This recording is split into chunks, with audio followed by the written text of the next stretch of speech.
Hello, YouTube family. Auntie is here. I'm Patty Jackson. I'm your auntie of pop culture. I know I'm way late, but I am here, and there is the big hair, the girls in the scoop. Let's start with the hug. It's not cute not knowing, and now we're going to know. And we send prayers to the Isley brothers family. We're going to take some time to remember Rudolph Isley, who has died at the age of 84 from an apparent heart attack in his home in Illinois. Rudolph Isley was a founding member of the Isley brothers. When they formed as the brothers, it was in the 50s, with the first big hit coming in 1959, Shout. You know the song, You Make Me Want to Shout.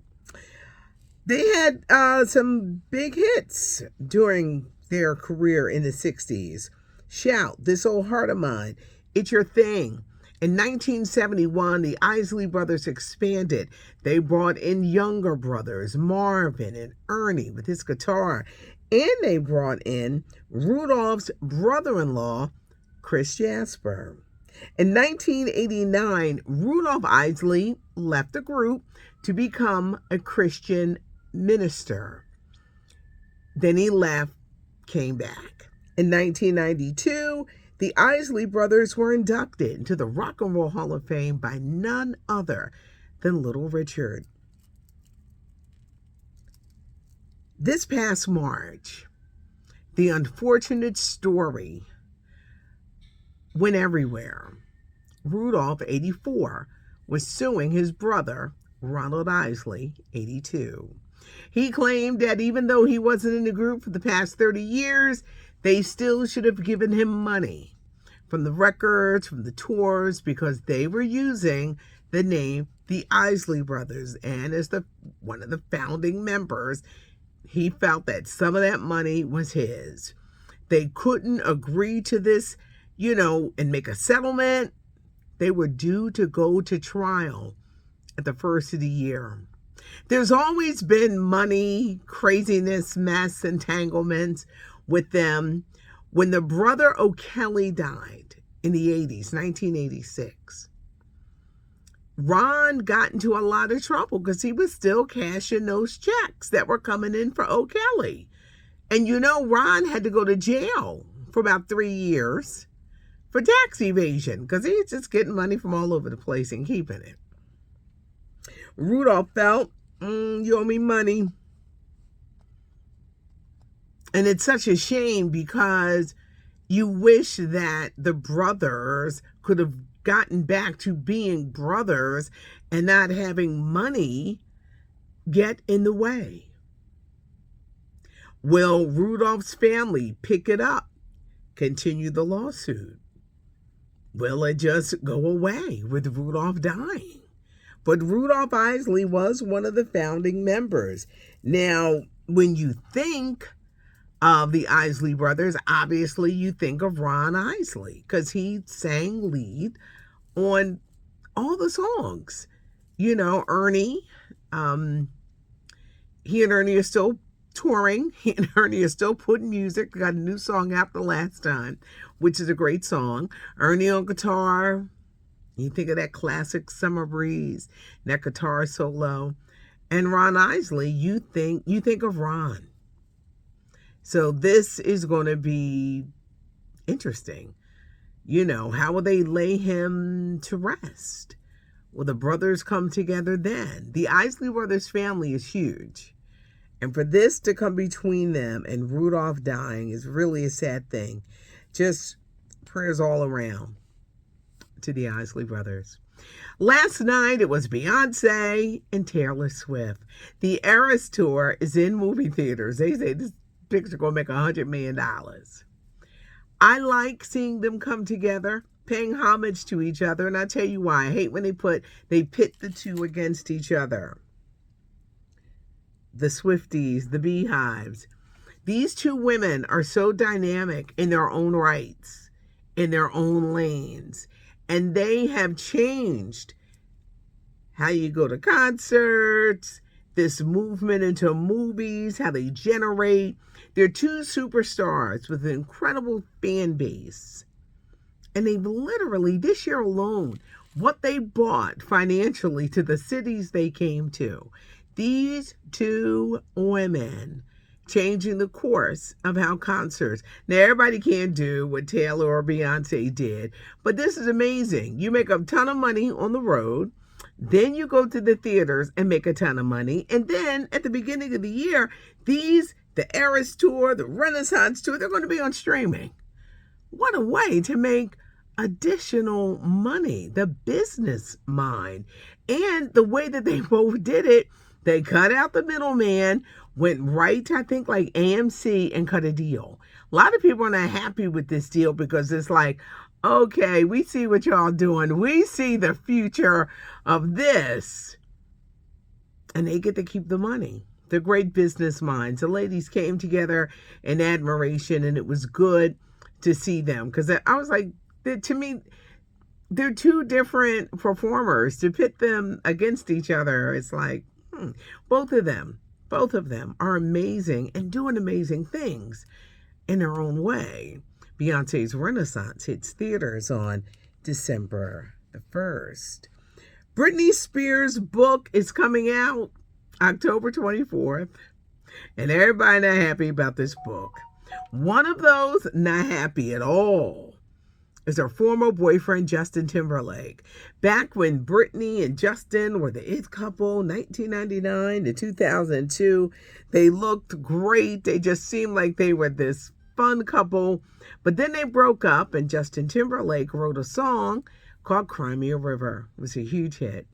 And in the song, the video, there was a Britney lookalike. He implied that Britney cheated. Well, now Britney is going to tell her story. The Woman in Me. This book comes out October 24th. They say Justin Timberlake is shook. He don't want this book to come out. Who knows what she's going to talk about? Well, she's talking about the real reason. You know, a few years when Justin said he needed to apologize to not only Britney Spears, but to apologize for Janet Jackson and that Nipplegate catastrophe. He put a statement and he says, white men are set up to succeed. And everyone was scratching their heads like,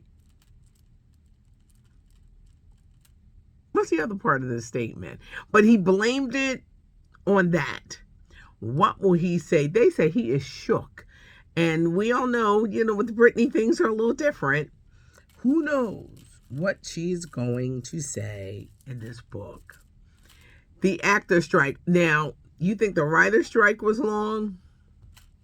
They've walked away. They walked away from the table. How did it get to this? Was the AI stuff? Was it the streaming? Now, the writers, they've come together. They're back at work. But the actors, they can't promote movies. They can't. And there's a lot of big stuff coming out for the fall. When will the Screen Actors Guild come back to the table with the studios so that this strike will end? I don't even know when they're due to sit back down, but they both walked away from the table. TJ Holmes is this close to getting divorced. He's going to be a divorced man. He and his wife, who he married in 2010, they have a 9-year-old daughter. The settlement and the divorce decree is almost done. A lot of people said that when the affair was exposed with him and Amy Robach, oh, let them live, let them live. If you're married, and I stand on this, you can't do the same thing that single people do. Not only did they cheat on their spouse, but they flaunted it. If you notice, you don't see them flaunting it because they can't get a job. See, it may have been cute in the beginning. Oh, we're together, we're together, we're together. But then when you can't get a job, y'all gonna act like y'all know each other. Now, they are running in the New York Marathon in November. But there was a backlash because people didn't look kindly to TJ. You done dumped your wife. You done threw away your career. TJ Holmes did the best job at ABC. He's worked hard all his life to throw it away. Amy always said she's going to be able to get a job. They're going to give her millions. She ain't taking nothing now because she desperately wants to work with TJ. They either want a daytime talk show or a game show, or maybe they'll do something on social media, but it's got to bring in money. Maybe once he's divorced, they can go on and be married and flaunt. But I'll tell you something. Women don't like women. If you the type, they think you're going to sleep with a man, maybe try to steal a man, try to move in on a man. Women don't like other women that do that. TJ, you'll never look good to women because it seems like, wow, you discarded your family for her. So there's a lot of things. Their PR strategy is really interesting now because they ain't doing all that flaunting. I think they need a job, but he's this close to getting divorced.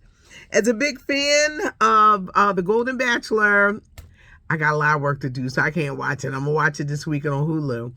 If I thought that Mr. Gary was funny at 72, it's his dad that's the hoot. His dad, Mr. Everett, is 91, and he loves to talk. He's loving the conversation.